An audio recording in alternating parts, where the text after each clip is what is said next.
Hello everyone. आज के इस वीडियो में हम जैक क्लास 12 केमिस्ट्री के मॉडल पेपर का ग्रुप सी के आंसर्स को डिस्कस करेंगे। तो अंत तक इस वीडियो को बिना स्किप किए हुए देखिए ताकि कोई भी आंसर समझने में आपको डिफिकल्टी ना हो। साथ ही मैंने JAC class 12 model paper physics biology का पूरा आंसर अपलोड कर दिया है। आप उन्हें नीचे दिए हुए डिस्क्रिप्शन बॉक्स के लिंक से देख सकते हैं। तो अब हम ग्रुप सी को डिस्कस करना शुरू करते हैं। आप देख सकते हैं question number 28, distinguish between EMF and potential difference. तो हमें ईएमएफ और पोटेंशियल डिफरेंस के बीच में डिस्टिंग्विश करना है। तो इसका आंसर अब हम देखते हैं। इसका आंसर आप देख सकते हैं question number 28, EMF and potential difference. इसमें आप देख सकते हैं ईएमएफ को हम इलेक्ट्रोमोटिव फोर्स भी कहते हैं। ये एक तरह का पोटेंशियल डिफरेंस होता है जब सर्किट में करंट फ्लो नहीं हो रहा है।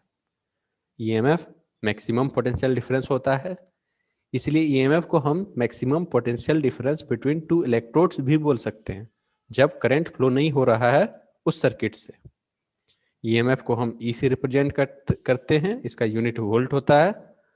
तो यही वही चीज हम यहाँ लिखे हुए, it is the potential difference between two electrodes when no current is flowing in the circuit, जब उसमें करंट फ्लो नहीं हो रहा है सर्किट में। और it is maximum voltage which can be obtained from the cell. कोई भी सेल से जो मैक्सिमम वोल्टेज हम ऑब्टेन कर सकते हैं उसे हम ईएमएफ कहते हैं, इससे हम ई से रिप्रेजेंट करते हैं। पोटेंशियल डिफरेंस क्या है? जब करंट फ्लो हो रहा है सर्किट में तब दो पॉइंट के बीच में जो इलेक्ट्रोड पोटेंशियल का डिफरेंस होगा उसे हम पोटेंशियल डिफरेंस कहते हैं। पोटेंशियल डिफरेंस ये दो पॉइंट के इलेक्ट्रोड पोटेंशियल का डिफरेंस होता है और ये हमेशा ईएमएफ से लेस होता है, मतलब कम वैल्यू होता है इसका। It is less than EMF of the cell, और इसे हम कह सकते हैं it is less than maximum voltage of the cell. क्योंकि ईएमएफ तो मैक्सिमम वोल्टेज है तो हम इसे बोल सकते हैं it is less than maximum voltage of the cell. इसे हम भी से रिप्रेजेंट करते हैं और इसका भी यूनिट वोल्ट होता है। तो इसे हम डिस्कस कर चुके हैं। अब हम क्वेश्चन नंबर 29 की ओर जाते हैं। क्वेश्चन नंबर 29 आप देख सकते हैं, write the type of colloid and dispersion medium of paint. ये सरफेस केमिस्ट्री चैप्टर 5 का क्वेश्चन है।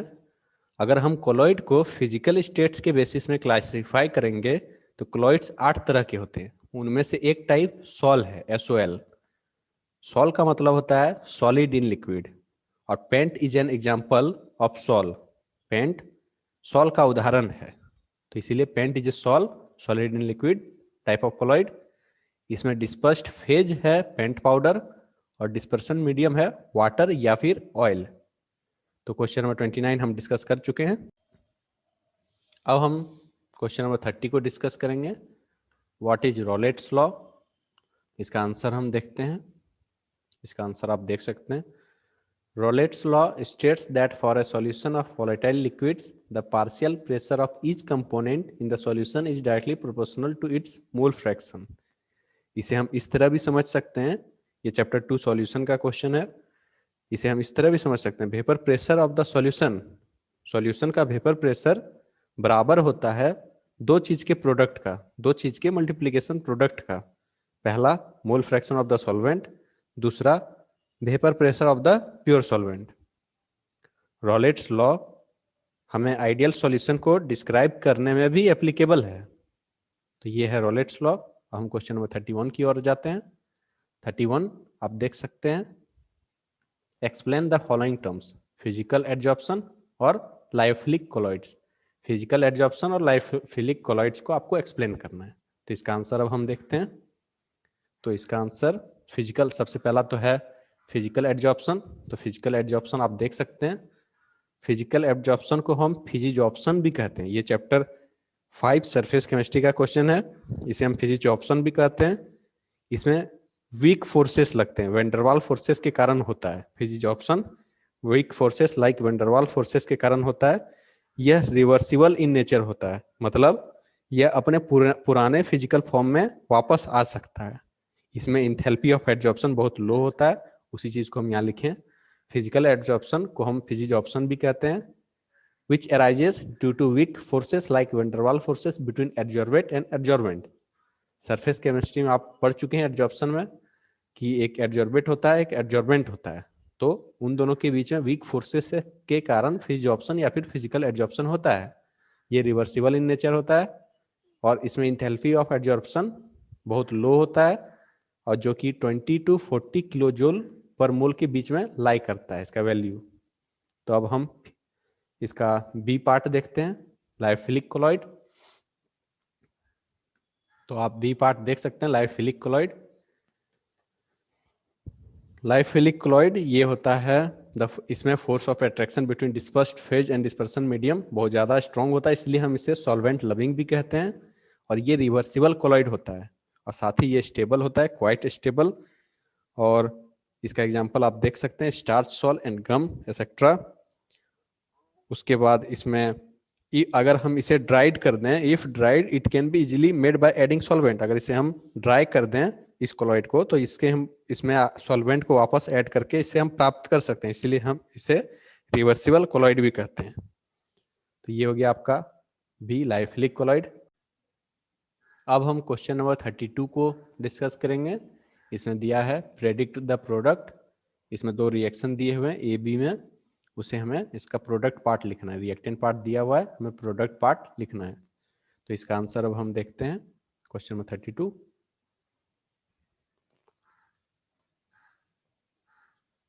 आप देख सकते हैं क्वेश्चन नंबर 32।